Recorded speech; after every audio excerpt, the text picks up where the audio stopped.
श्री अरविंदो का जन्म कोलकाता में हुआ था और ये 6 वर्ष की आयु में ही इंग्लैंड चले गए थे, जहां पर इन्होंने पाश्चात्य शिक्षा प्राप्त करने के साथ साथ लैटिन, फ्रेंच, जर्मन, इटालियन आदि भाषाओं को भी सीखा।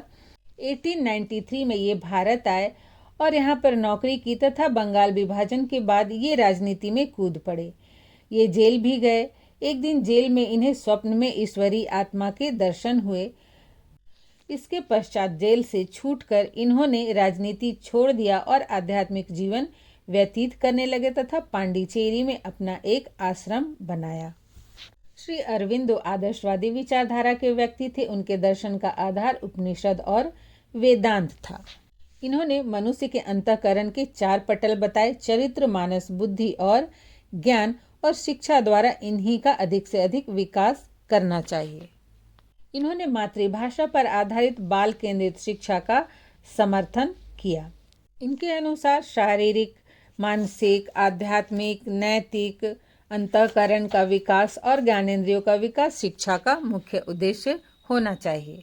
इन्होंने प्राथमिक स्तर, माध्यमिक स्तर, विश्वविद्यालय स्तर और व्यावसायिक शिक्षा के लिए विस्तृत पाठ्यक्रम बनाए जो छात्रों के लिए अत्यंत ही उपयोगी थे।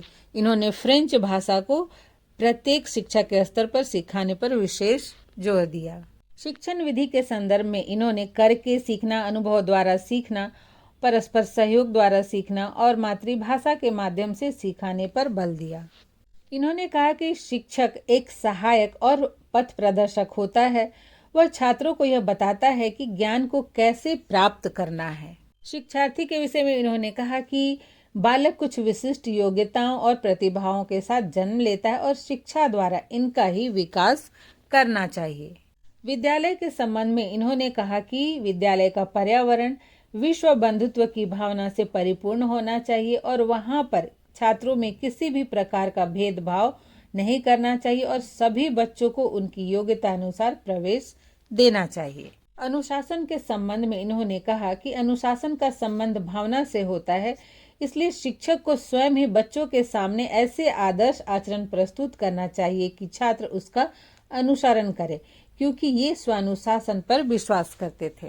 ये सभी धर्मों का आदर करते थे, इसलिए किसी देश की शिक्षा को उसके धर्म पर आधारित करने के हिमायती थे।